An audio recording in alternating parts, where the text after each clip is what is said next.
Namaskar. Jayaji will be in Kolkata for 3 transformative evenings from Friday 6th to Sunday 8th February at Kalamandir. These sessions will focus on cultivating the miracle mindset. We look forward to welcoming you and your loved ones. Click the link in the description to register for free. The first 4 episodes of the Gita podcast with Jaya Rao are now live, and the response from young listeners has been encouraging. Share the podcast with your family and friends. Please note that there will be no class on 7th and 14th February. I now invite Jayaji to start with Bhagavad Gita, Chapter 6.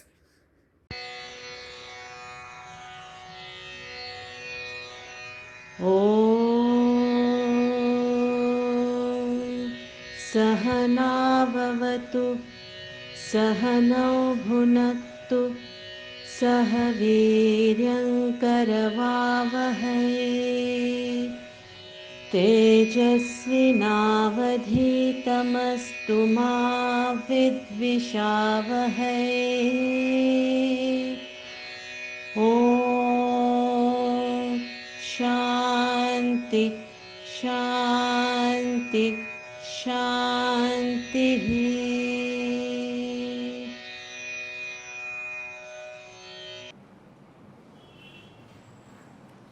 Today we're beginning with chapter 6, which is titled Dhyana Yoga, the yoga of meditation. But the preparation for this started from chapter 3 onwards. So, the Bhagavad Gita is not just a documentation of a family feud that happened 5,000 years ago.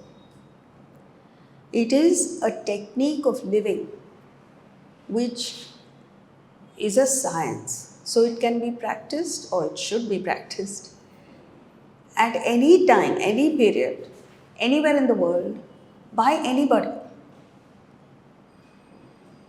And it prescribes ways to navigate life's unpredictable journey. You can't predict what's going to happen tomorrow or next moment. And how are you going to face it? Take a look at all of us. We take it for granted that whatever is happening right now, whatever the foundation of our life is, will continue. It doesn't continue. We all get root shocks in life. And we have to deal with it, right? So, whether it is the surprising turns of the political landscape or the economic landscape, so suddenly the stock market crashes, or things happen politically, or suddenly there's a world war or a COVID, or sometimes a relationship that is cruising along suddenly becomes toxic and you have no idea how to deal with it. Or it could just be that gnawing sense of emptiness that we all feel within ourselves. So, in short, the Bhagavad Gita does two things. One, it enables us to use our internal resources to achieve success. And when we say success, it's not just about becoming a millionaire or a billionaire. It is tapping into your infinite potential. Or just being happy. Today, our happiness is dependent entirely, hopelessly, on so many things in the environment. Simple thing like I forgot my glasses today. I can't read. I'm looking at the screen here, but I can't see a damn thing. So we're dependent, right? And it enables us to tap into our potential, to get to that state of infinity. And alongside, it gives you the strength to deal with any challenge that the world has to offer. Just as in Krishna's life, the worst challenge he dealt with effortlessly, almost like a joke. He smiled through because it was so easy for him to deal with almost insurmountable challenges.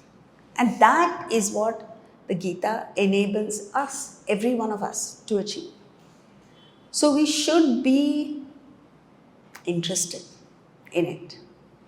Now, the Bhagavad Gita comes down to our level and it helps us in two ways. One, it gives us the goal of perfection, uncompromising goal. It doesn't say, okay, you can't achieve that, get lower. No, every one of us has the capacity to get to that state of infinity, and it goads us to that state. Now, if you don't want it, that's a different matter. But that each one of us is capable of it, provided you put in that effort, is a given. So the goal is perfection. It is esoteric, it's vague for us at the level we are. But the pathway is very practical. It's very doable. So every moment of our life, we know what we ought to do, what we have to do to get to that state. So here and now, this moment, what should I do? You know. It's like Google Maps. You know, GPS, when it was first introduced, we didn't have it in India, it was in the US. And my host in San Francisco, he knew the road, so he never consulted GPS. But he had to take U-turns all the time because he didn't know all the roads. And his wife would get so irritated with him. She would say, why don't you use the GPS? It's there. And occasionally when he used it, it was so clear. We knew exactly which way to go, which turn to take. No U-turns. Similarly in life, we are constantly taking U-turns, isn't it? You want to go this way, then suddenly you realize this is not what I want to do. You take a U-turn, come back. And as a result of all this confusion, you remain where you are. You don't progress. There is no forward movement. You're born a particular way, you die that way. And in between is all the confusion. And the energy lost, and the trauma, and all that you go through. Simple, effective means to live your life happily, successfully, meaningfully. This is what the Bhagavad Gita offers. So it's about, you see, among all the resources that we have at our command, there are gold mines, there is petroleum, there is, there's rare elements, all kinds of things. Among all these resources, the most important, the most valuable, the most precious resource that we have at our command is human. The human resource, because we have inexhaustible energy. I'm not talking about the way we are now. I've seen people like come and sit here, and I watch people come up the stairs. I'm so tired. Take a look at a child. The younger the child, the more energy the child has. It runs around the whole day. Never is it tired.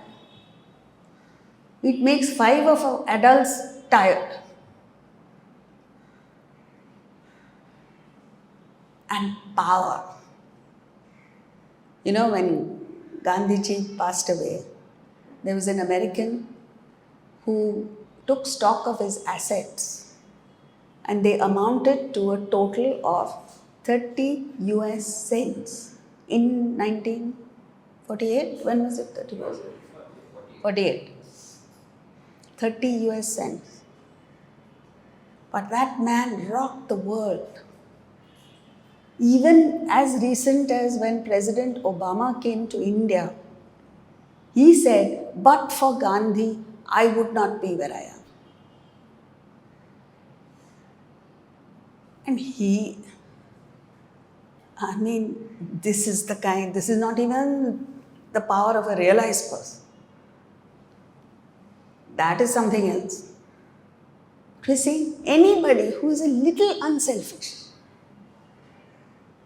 who has enough clarity to use the intellect properly, can bring down the British Empire to its knees. They lost India, they lost everything. And independence. Independence from the world. Any part of the world, you gain the kind of independence and nothing in the world can shake you. These were called Raja Rishis. They were kings. They had enormous power, clout, money, position, everything. But that external power and richness came from internal enrichment. Rishihood is what gave them the kingship, Rajahood. How did we lose it? We lost the Rishihood and Rajahood went. And now we are scrambling to get money externally. It's never going to work unless you have this internal enrichment. So, you see richness, you see potential before anybody taps into it. Otherwise, you become world weary. By the time they're 16, 18, 20, they are fed up of the world. There's a school in Mumbai, here, South Bombay, where the school has put a netting, where they have a quadrangle in the center. You know why they put the netting? Correct. To prevent suicides.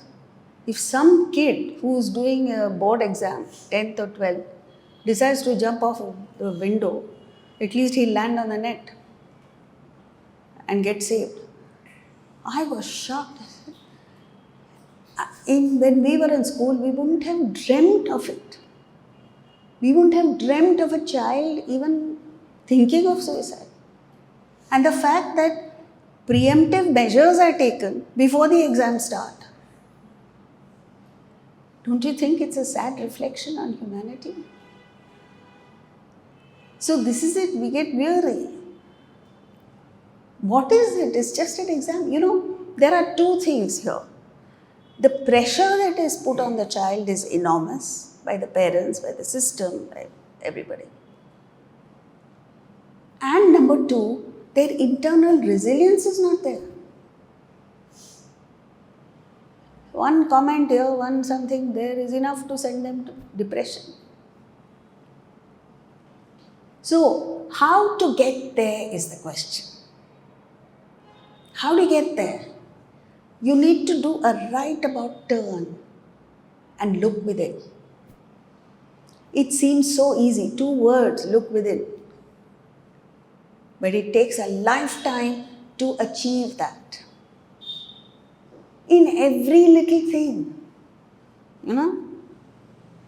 You don't like the food that is cooked today. What must you do? Not order. What must you do? Come to terms with it that I cannot get the food I like every day. What does it matter? After all, it's only one meal. Either you have 2 choices. One, skip the meal. It's very good for you. You lose weight. Nothing is going to happen. You sleep. Or, number 2, you eat. You don't like it, you still eat. If you're hungry enough, you'll eat. This is not because the modern technology has given us options. No? You don't like the food, pick up your phone, order. That is not the solution. I'm not saying you should not order. You can do what you like. But it's about internalizing the thing. You feel somebody is not doing his job properly. It could be a family member, it could be an employee, it could be a colleague, anybody. You're so quick to criticize the person, to judge the person. All you have to do is pause, think, reflect. How could I have made the situation better? And then you realize you have missed out on something. You have an altercation with someone.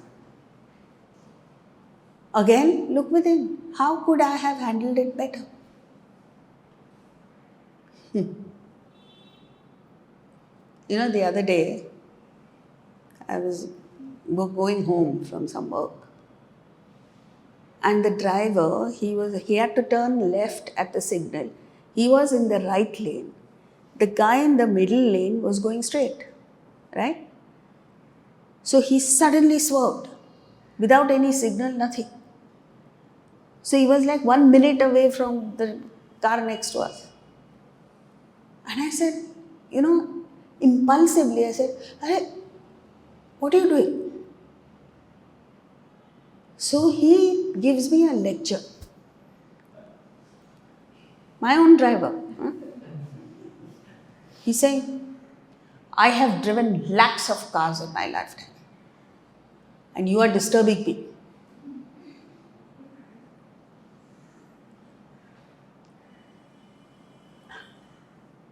I just paused. First of all, it came as a surprise to me because he did not see that if I hadn't raised the alarm, the two cars would have collided.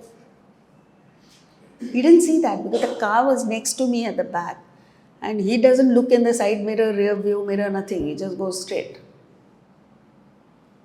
So to him, I was making an issue of nothing. And then I went home and I thought, so what is it that I can easily blame him and scold him or do whatever? Because the manner in which he spoke also was not good. I said, fault is mine. You know why? If you're not in the driver's seat, what should you do? Shut up. You're being polite. Shut up. I did not do that. What is the worst that will happen? The car will get a dent, the car will get a scratch. You're prepared for it anyway. So after that I decided, when someone else is driving, I need to shut up. Now that's very difficult when you know driving. Because automatically it comes.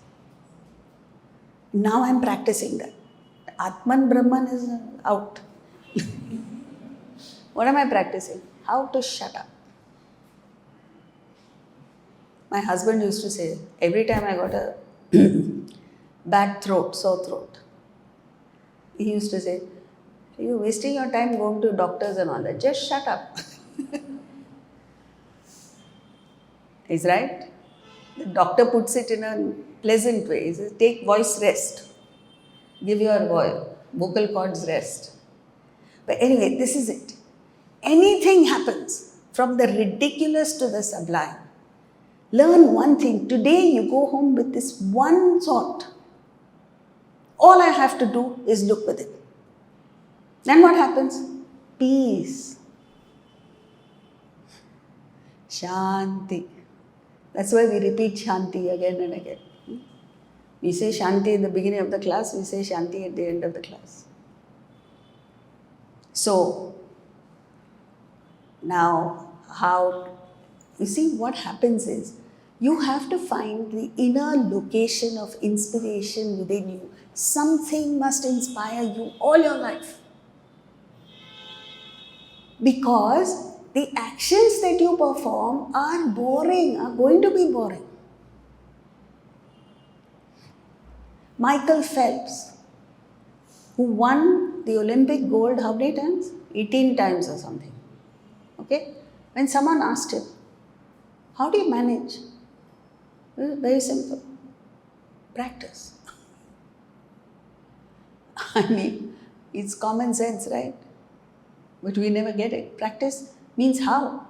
Every day, like a fish, he was in water minimum 6 hours a day. And he said, I did it, whether it was Christmas, New Year, American Independence Day, whatever day, whether I was ill, had 104 temperature, or I was well. I practiced every single day. Now, to do that for 6 hours a day, every day, for how many years? It is going to be boring, isn't it? You try doing anything every day. It is boring. So you have to find that inner inspiration that overcomes that boredom and the drudgery, from which your life makes sense. Everything else doesn't make sense. That inspiration makes sense.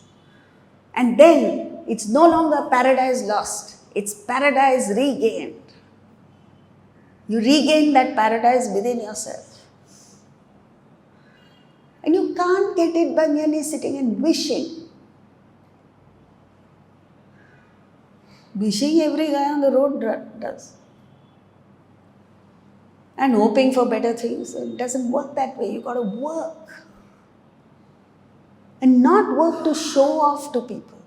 Work for yourself. You want to evolve spiritually, you have to work with yourself. You have to wake up at 4 in the morning. It's not pleasant, let me tell you that. Every day when you wake up at 3:45, you say, chalo yaar, go back to sleep. Your mind says that. This few seconds you have to overcome. And then your day goes well. So you must take definite steps to find new uplifting ideas. You can't go back to the same thing because that also becomes boring.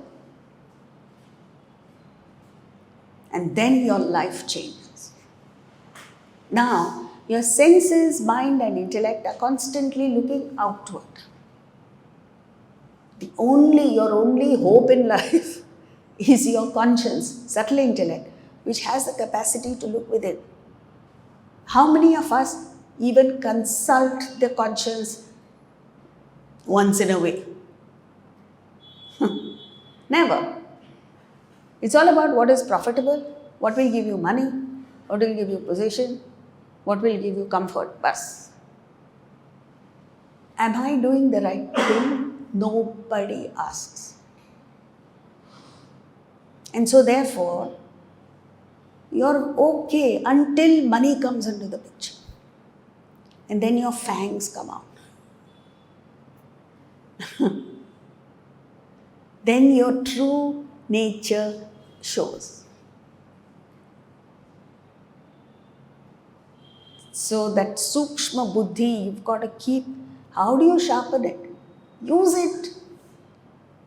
Ask yourself. Even a simple thing like the way you interact with a child, the way you interact with your family members, the way you interact with anybody. Ask yourself, have I done the right thing? Have I said the right thing? Now, the world consists of matter and spirit. Matter, undependable, unreliable, decaying. It's constantly changing and is affected by the world because matter affects matter. Matter influences matter. Spirit, immaculate. It's mixed up in the world, in the filth and dirt of the world, the selfishness of the world, the whatever of the world. But totally reliable. It's there, pure, changeless, always with you. In the Atma Bodha, Shankaracharya says, Atma tu satatam prapta. You know what it means? Atman is an ever-present reality for all of us. Your own parents may not be with you, will not be with you all the time, all your life. The partners, either you go or your partner goes. That's the only thing. Everything else goes. The only thing that remains with you throughout your life, every moment of your life, is Atman. And it carries on with you. Therefore it is that you never really feel the loss. That's why even though you know you're going to die someday, you never accommodate the thought of death. Isn't it? Yes, last evening I met a couple. The husband was 97 years old, wife 93 years old. Both fit as a fiddle. Enjoying life. Fantastic.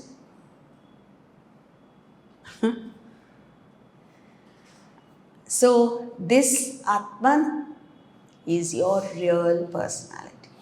This is you. You are Atman. For some strange reason, you have lost your identity. And that is the crux of the problem. That is the problem. Anyone who knows I am spirit, Aham Brahmasmi, no problem.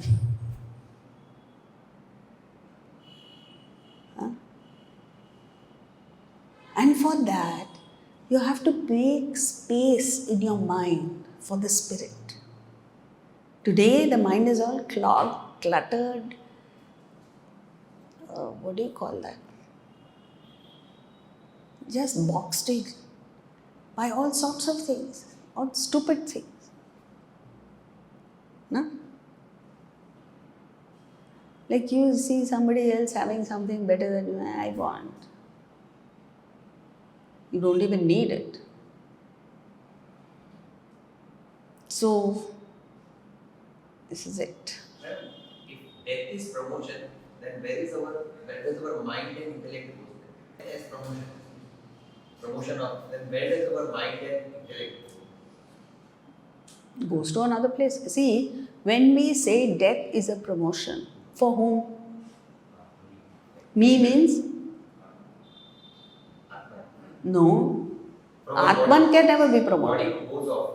Our body goes off and mind and intellect remains. Alright. When you see a dead body, person is dead, the body is there, right? Atman is there, has to be there. What is missing? Mind and intellect. Mind and intellect. So where has the mind and intellect gone? I mean that if he goes in the other, like he becomes a dog, animal, anything that he goes. No. You don't become a dog unless you do some really terrible things. We have an inbuilt system that, Whatever we think we do. one sec, mind and intellect, just as during your lifetime, now you've come to class. Why have you come? Class. Desire, correct. You have a desire to come here. After the class is over, where will you go next? Next desire. Same thing. After death, where will your mind and intellect go? Next desire. It's not just one desire, it's a bundle of desires that are pressing to be fulfilled. So that automatically takes you to an environment that is suitable for the fulfillment of the desires. That is why it is called a promotion.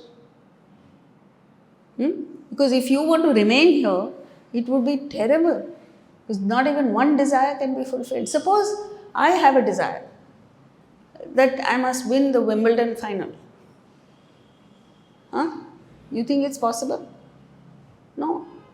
So I'm stuck with that desire, right? If I'm foolish enough to entertain that desire, then I have no choice but to move from this body and environment to another body and environment which is conducive for that desire to be fulfilled. Okay?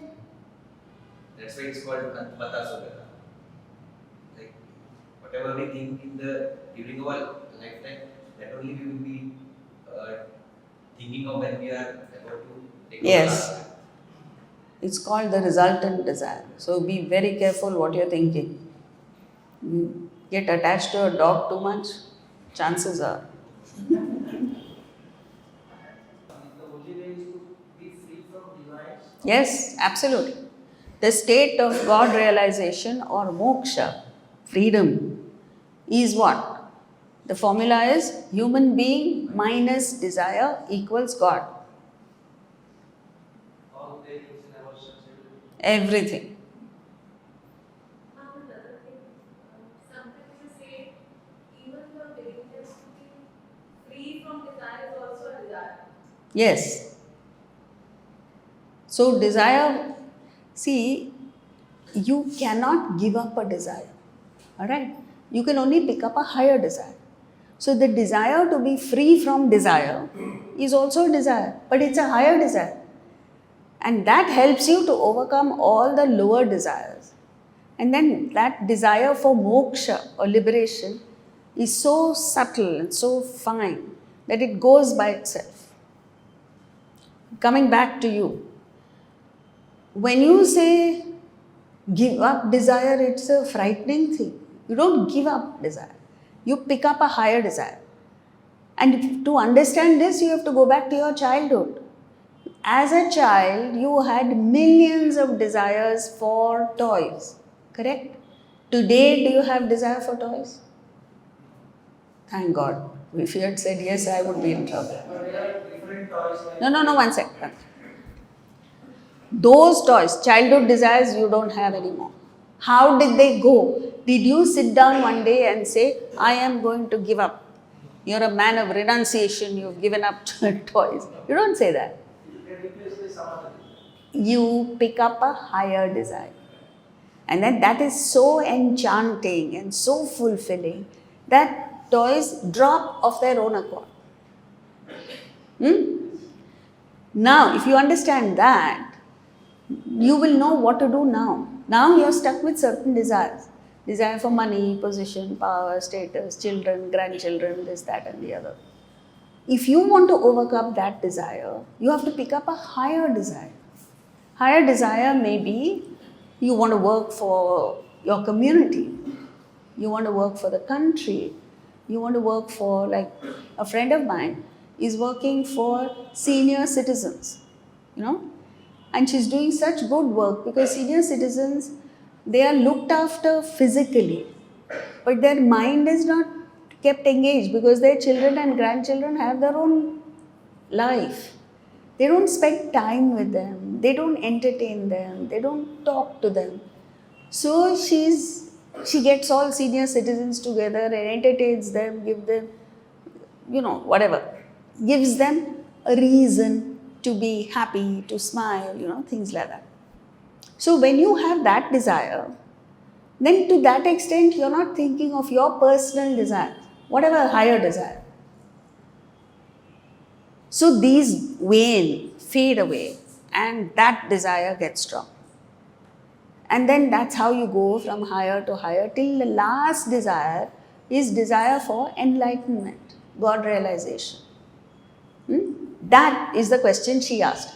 That one desire you can't overcome. It goes by itself. Okay? Yes? And so, as we go along the spiritual path and practice the 4 yogas, and you reach a certain level and say, you die. Sorry? You reach a certain? level,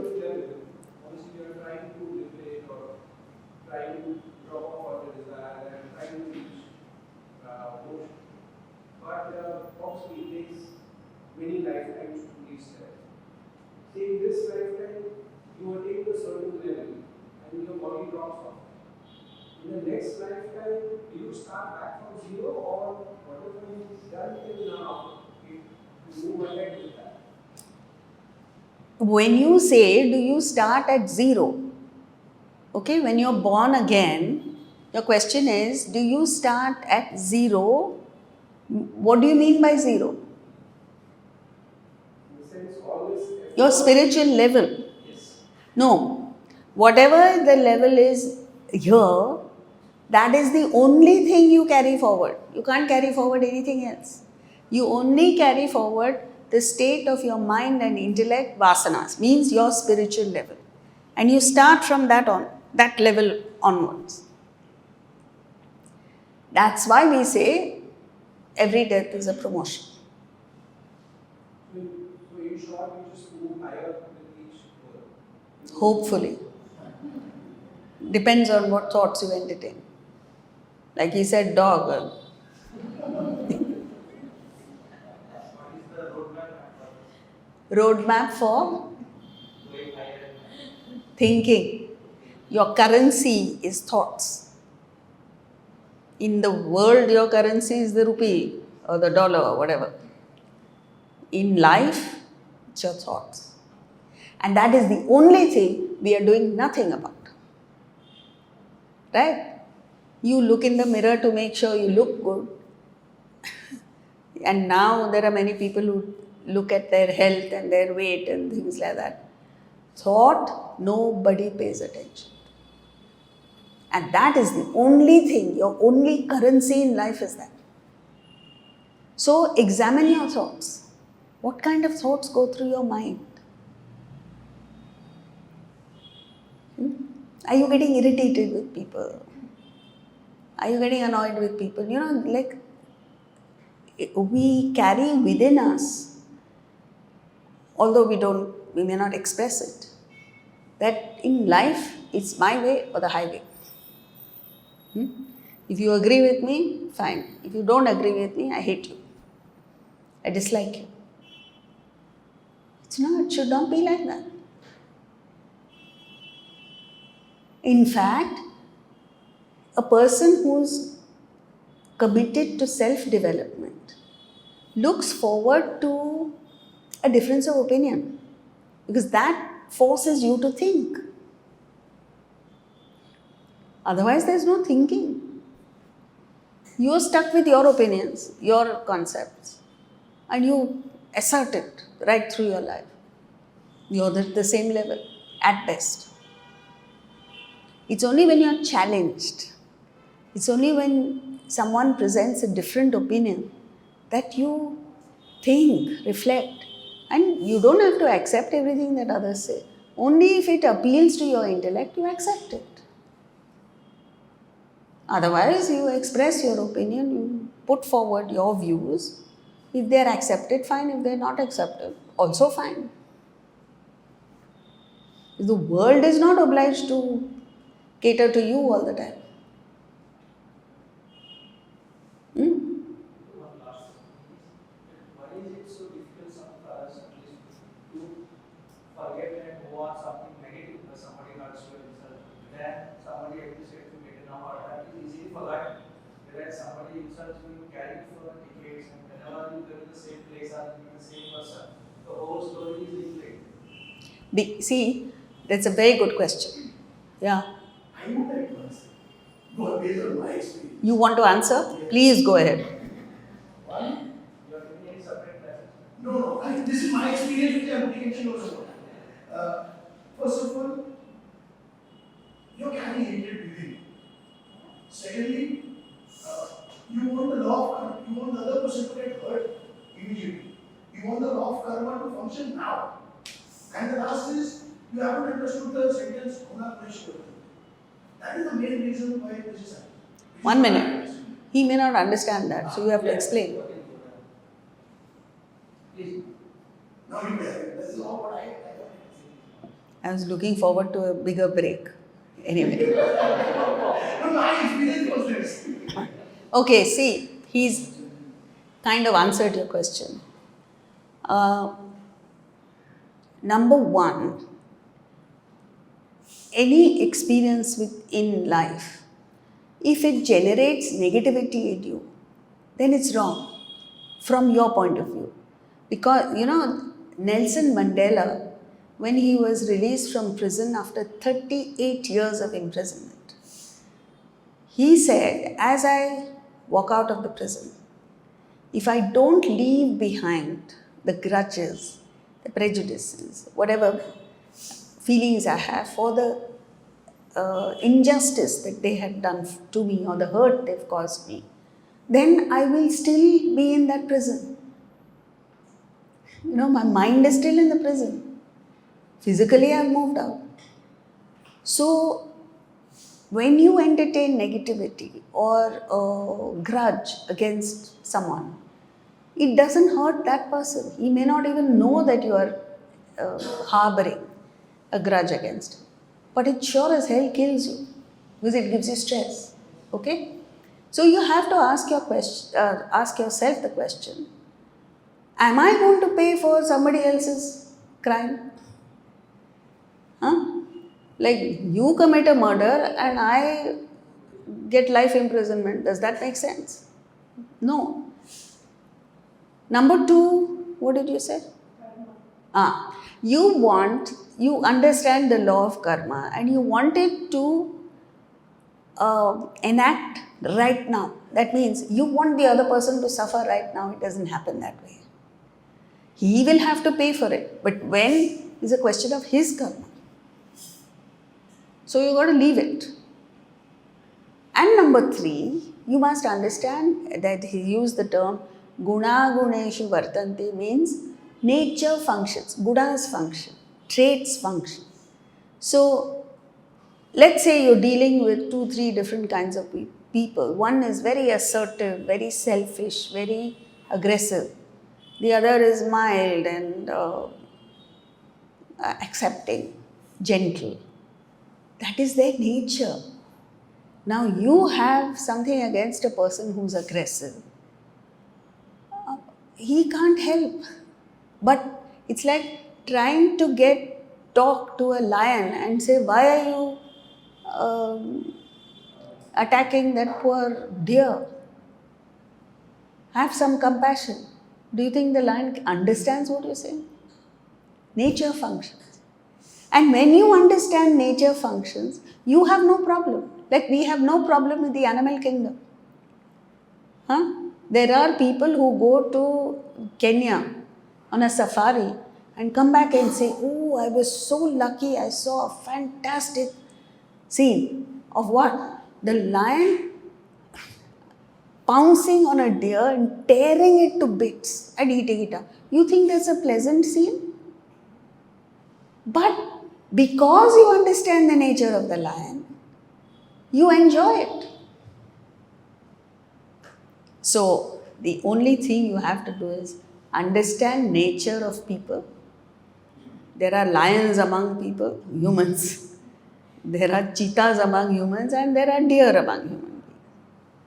So you understand the nature of the person and know that this nature will function.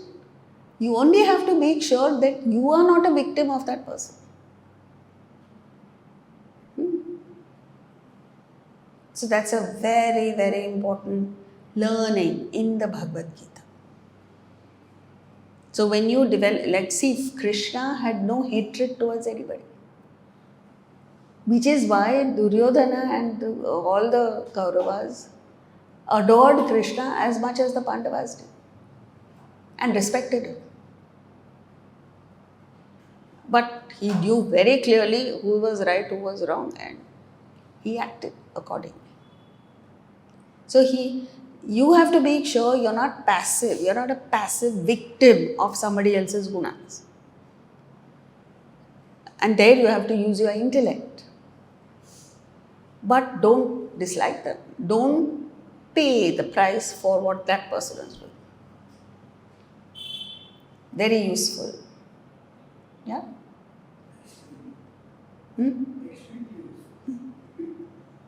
Okay. So we begin with verse 1. श्रीभगवानुवाच अनाश्रितः कर्मफलं कार्यं कर्म करोति यः स सन्न्यासी च योगी च न निरग्निर्न चाक्रियः. The Blessed Lord said,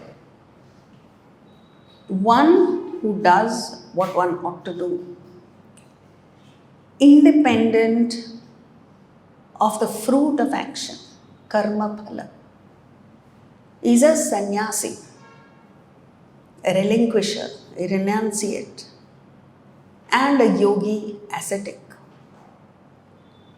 Not one without fire or without action. Okay? So, first, he gives the qualification of a sannyasi. Who is a sannyasi? You ask anybody randomly, who is a sannyasi? What is the answer you will get? What do you think is a sannyasi? A guy with ochre robes, with a long beard, who has given up everything in life and is maybe sitting in an ashram or the Himalayas. This is your concept of sannyasi. This here in verse 1 of chapter 6 is a definition of a sannyasi straight from the horse's mouth, straight from Krishna. And Krishna is no ordinary person. He was not only realized, but realized at birth. So he did not know what bondage was. What does he say? Anashrita karma phalam, without depending on the fruit of action. Karyam karma karoti yaha. Yaha, whoever the person is, just does what he or she ought to do. Karyam karma, you just do your karyam karma. Karyam karma means, if you are a student, you study. If you are a homemaker, you manage the home. If you are a lawyer, you practice law. If you are a doctor, you take care of patients. Whatever you are, you just do what you ought to do, without depending on the fruit. Saha sannyasi, that person is a sannyasi. No other qualification, just this. And then you understand how difficult it is to just do what you ought to do. It's not easy. Which means all of us are not doing what we ought to do. Then what are you doing? Chasing after desire. So you set aside what you ought to do. You know what you ought to do. You know what your karyam karma is.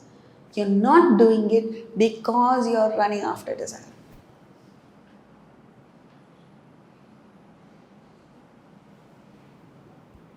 Then he gives the disqualification.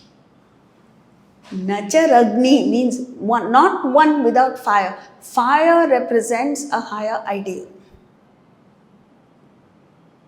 Yajna. Yajna is to work in a spirit of service and sacrifice for a higher cause. Again, here we fail miserably. None of us have a higher cause. You don't even think. Your mind is so cluttered with selfishness that you have no space, no room for anything other than just I, me, myself, all the time, all your life. Every waking moment. I'm not exaggerating. You have to look within and see the thoughts that cross your mind. What's for dinner? What's for dinner means what? What I want for dinner. Then how long will it take me to get home? It's my comfort, my desire, my like, and little bit you will stretch my health, my gym, my exercise, my weight, my looks, my. The whole lifetime is just that. And don't kid yourself. Don't say, of course I think of my wife. Arey, you're a victim of the wife. You're dancing to her tune. You've lost your independence. Why? Attachment. Attachment means what? Selfishness. No, I look after my children. Again, same thing. Attachment, selfishness. So examine anything, take it down to its root, selfishness. Therefore, it is so important for us to fix a higher ideal. And it doesn't come just like that. You got to think. What am I inspired by? What is it that it's been going on in my mind since childhood? And you must have some, the human being is the only species in the world that has the capacity to visualize. You know what I mean by visualization? Just in your mind, create a reality for yourself. No other animal has that. Thank God for that. If the lion had it, we would have been finished. The whole human species would have been gone. That is the power we have. So you must visualize something. It may not happen, but somewhere close to that you'll achieve. If you keep investing in that, invest your thoughts, that's it. And it materializes because thoughts have power. And unselfish thoughts, so you see, the higher you go, the greater is the power. Then you reach a stage where in Vedanta you say you think a thought and it materializes. So all these Western thoughts, or what do they call it? Manifesting. It's second-rate borrowed concepts from Vedanta. Third-rate. And they present it in such a way that I sit here and think I'll be a billionaire, and next moment I will become that. No, it doesn't happen like that. It has to be the resultant of all your thoughts, desires, vasanas, everything. Down to the depth of your being, your intention must be that. And then it happens. And it's got to be selfless. No thought, not even, there are various layers of selfishness that we have. Not even at the bottommost level should you have even the remotest thought of self. Then it works, then it has the power. So, anashrita karma phala. Therefore, what do? You just do what you ought to do. You find fulfillment in that. And that can be either intellectual or devotional. Devotion can be that, oh God, I'm doing it for you. Whatever it is I'm doing. It may be imperfect, it may be not up to the mark, whatever it is, but I'm doing it for you. So the action itself may be imperfect. But what makes it perfect is your attitude towards it. It's like Shabari. That's why weird examples again. Have you ever heard of a thing like that? Shabari. Here's that Lord Rama is going to pass by. She's so excited. She wants to give everything to him. But she has nothing. So she looks around and she sees wild berries growing there. She plucks them, collects them and decides to offer it to the Lord. And then she says, but what if they're not sweet? And how do you know that every berry is sweet? She tastes every berry, which means she makes every berry jutha. This concept of jutha, the Americans accept it. When they cook, they take the big spoon, put it in their mouth, put it back in with it. And all that is acceptable. But in our culture, to each other we don't give. And to the Lord, though definitely not. When you make prasad, you're not even supposed to taste it. But Shabari offered it. And what is most fantastic is the Lord accepted this devout offering. Your hair should stand on end with this because of the sheer purity of that action. Then if your intention is pure, everything is accepted. Doesn't matter.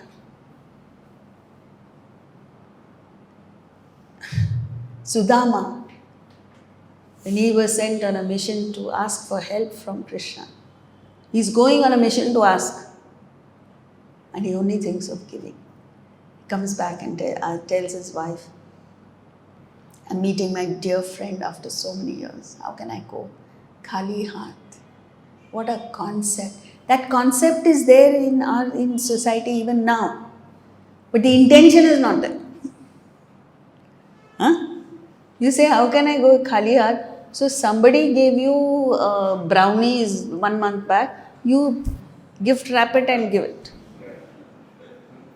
It causes a stomach upset in the person that you've given it. That is not giving. It is the intention. And what he gives. You see, that has, the result is there. You're not looking for a result. Shabari had no idea what was going to happen to her. She just wanted to give. And what she gave was not wild berries. What did she give? Her entire personality. And what she got in return was enlightenment. She got straight. What is it called? Non-stop flight. First class. Where? To realization. Without paying for it. Free. We all want freebies, no?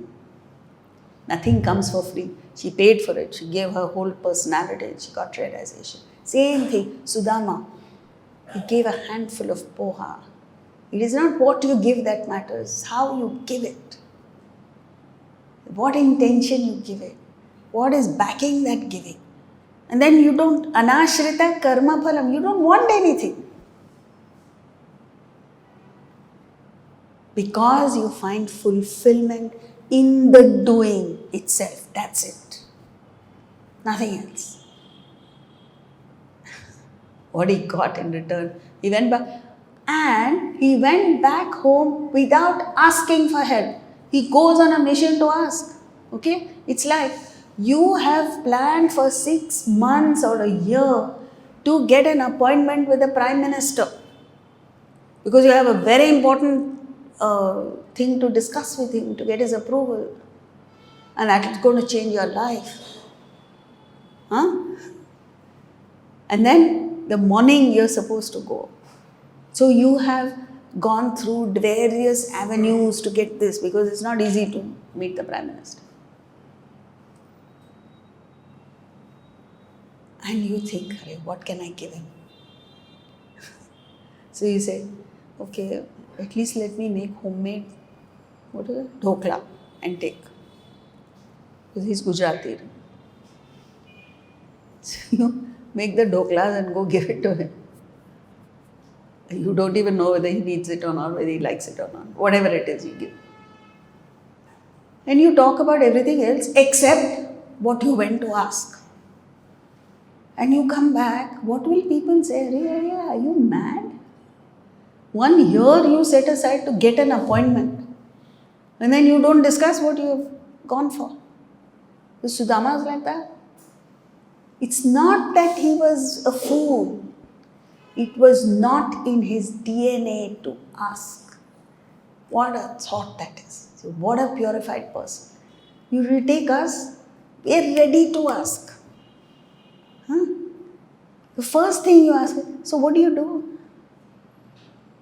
You're an interior designer. Hey, why don't you come and give some, free advice. Free. So I invite you to dinner. That's what they do with doctors. So there's a doctor friend of mine who said, when I get an invitation to dinner, I know what it is. It is a free consult. So the moment I enter the house, they don't give me dinner. They show me X-rays and MRI reports. So we are full of this asking. Why are we asking? Because we feel incomplete, empty within ourselves. Sudama felt fulfilled, full. And therefore he didn't ask. Krishna was a king right from the beginning. It wasn't as if he suddenly became rich. He knew that. He didn't even think of asking. So this is it. So when you are devoted, when you love a person, you love your child, will you ever think of asking or taking anything from the child? However old the child may be, however prosperous the child may be, you only think of giving the child. If you are a good parent, nobody sits there and calculates, my son has done this and I can ask. So that's what it is. And it's such an innocent verse, but it's like first ball of what is it? 50 over matches called what? Huh? One ODI, one day international. And there is the opener. First ball hit for a 6 means what? It goes beyond the stadium. It's like that. Anashrita karma phalam. Karyam karma karoti yaha. Saha sannyasi. He doesn't ask whether you have given up your kingdom, whether you have given up your factories, your family, are you wearing ochre robes, are you wearing white clothes, are you wearing nothing. Are you vegetarian, non-vegetarian? No questions asked. Only qualification is this. And it's so encouraging because it's well within the reach of each one of us. Anyone, anywhere in the world can live up to this sannyasi state. All you have to do is just do your karyam karma and not think of the result. Not depend on the fruit. Disqualification, not without Agni means not a person without a high ideal. And nacha akriyaha, not a lazy, inactive person. So one without a higher ideal is the rajasic person, technically. And one without action is a tamasic person, the fool who just lazes around, does nothing. Now what you have to remember is this definition is an all-encompassing one because we have tamas and rajas also in us. Sattva very little. So what must we do? We must deploy whatever little sattvic content we have and try and pull ourselves up to that. So every action you perform, try and purify it. How? Let go of all your expectations. And number 2, let go of your laziness. Means, let's say a family member comes home late. You have the option, it's 10 o'clock. Because your son has been working, he comes home late. You have the option of just sleeping. Then let him help himself to dinner.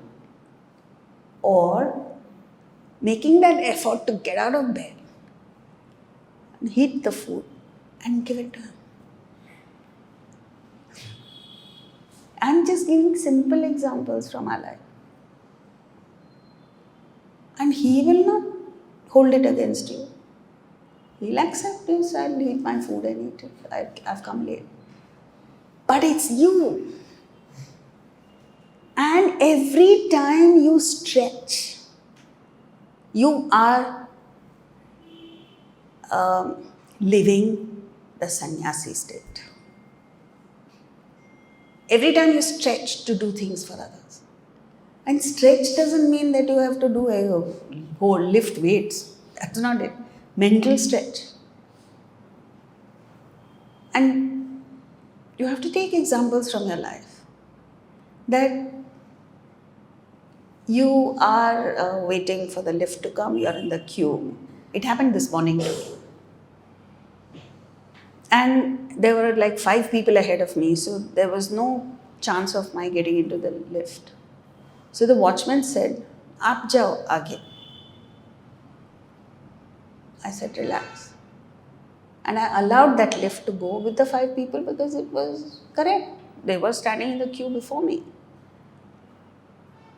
And what difference does it make? It's 2 minutes, it goes up, comes down.